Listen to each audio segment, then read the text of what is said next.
건니시하!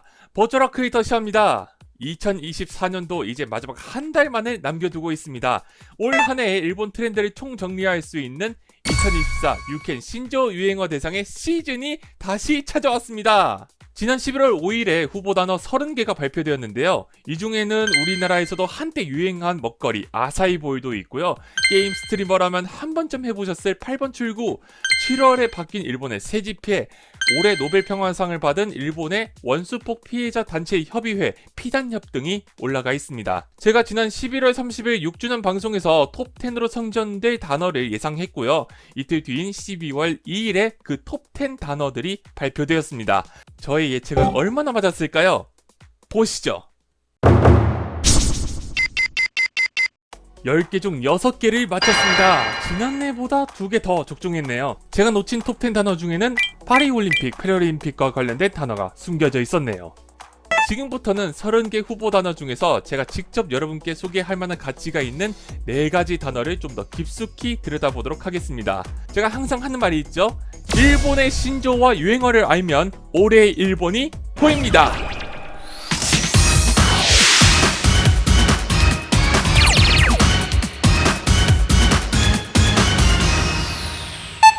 후테호도.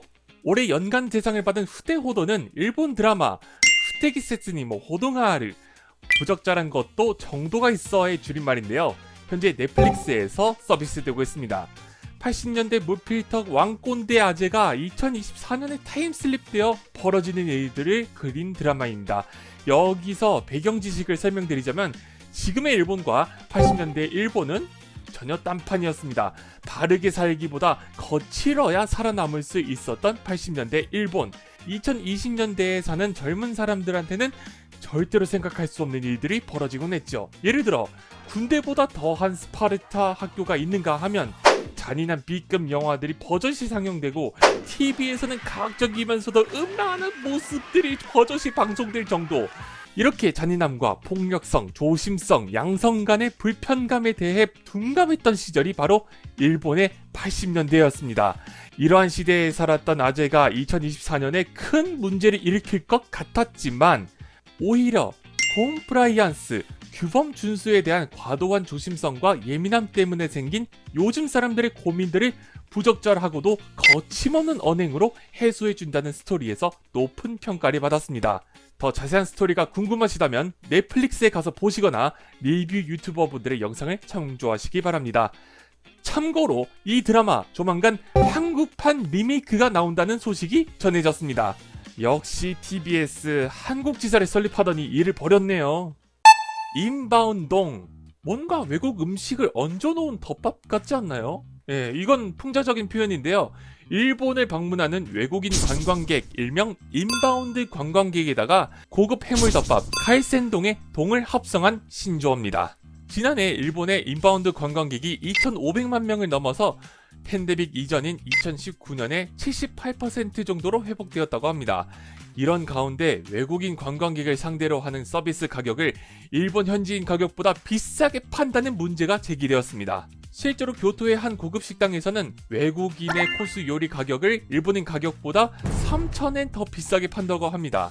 외국인 고객에게 맞춘 식재료 변경에 대한 비용, 그리고 영어로 설명하는 직원의 인건비 등이 포함된다고 말하는데요. 이렇게 외국인한테 돈을 더 받는 이중 가격 설정을 열린 마음으로 대접하는 오모테나시 정신의 연장선으로 봐야 한다는 의견과 그냥 외국인한테서 한몫 챙기려고 하는 바가지 심보 아니냐라는 의견이 서로 맞서고 있습니다.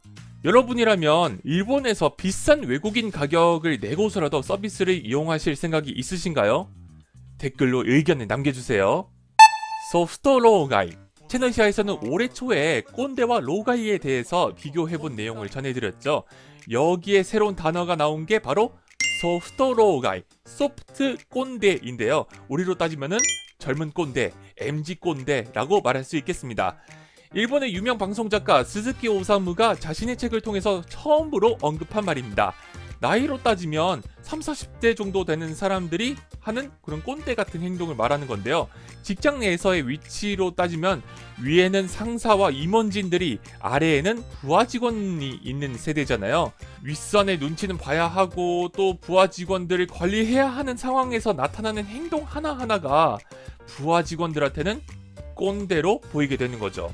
예를 들어서 나 말이야 이 큰 계약을 땄던 사람이야 하고 무용담을 내뱉거나, 회식에서 야 부장님 잔 따라줘야지 하면서 야단을 치거나, 심지어 네 마음 잘 알아 하면서 일부러 공감을 해주는 척하는 모습 또한 소프트로가이에 해당한다고 합니다. 이런 꼰대의 행동을 줄이기 위해서는 젊은 부하 직원들의 좋은 점을 찾아서 긍정적인 말투로 다가가는 것이 좋다고 설명하고 있습니다. 잘 새겨 듣겠습니다. 뭐에 대쇼? 올해 한국의 넷플릭스 히트작이 흑백요리사였다면 일본의 넷플릭스 히트작은 바로 지멘시타치 도쿄 사기꾼들입니다. 2017년에 일어난 건설업체 사기그룹 간 부동산 사기 사건을 모티브로 했다고 합니다. 지멘시는요, 부동산 사기꾼을 뜻하는 말인데요. 협상, 법률, 정보, 위조 등 여러 명의 범죄자들이 팀을 이뤄서 땅 주인 행세를 하면서 부동산 업체를 상대로 거액을 챙기는 계획 범죄를 꾸미죠. 이런 부동산 사기꾼을 소재로 한 이 드라마에서 법률 담당 사기꾼 고토가 말한 대사가 크게 유행한 겁니다. 땅 매입자가 부동산을 좀 더 자세하게 확인하려고 할 때마다 뭐 애되죠, 이제 됐잖소 라고 외치며 강압적으로 확인할 기회를 차단시키는 거죠. 아무튼 이 드라마를 통해서 일본의 부동산 사기에 대한 경종을 울렸다고 해도 과언이 아닐 겁니다. 한국에서도 이와 비슷한 빌라왕 전세 사기꾼 문제가 있죠. 이걸 소재로 드라마를 만들어도 좋을 것 같다라는 생각이 드네요. 이렇게 4가지 단어를 살펴봤는데 어떠셨나요? 2024년 남은 기간 동안 오늘 소개한 단어를 포함한 후보 단어 30개를 공부하시면 일본어 어휘력도 더 늘어날 겁니다. 저는 다음 시간에 새로운 어학과 문화 지식을 가지고 돌아올게요. 오늘은 여기까지. 때와 마타! 차원을 넘나드는 어학과 문화의 즐거움 채널 시야. 다양한 플랫폼에서 다채로운 콘텐츠를 만날 수 있습니다. 지금 바로 확인하세요.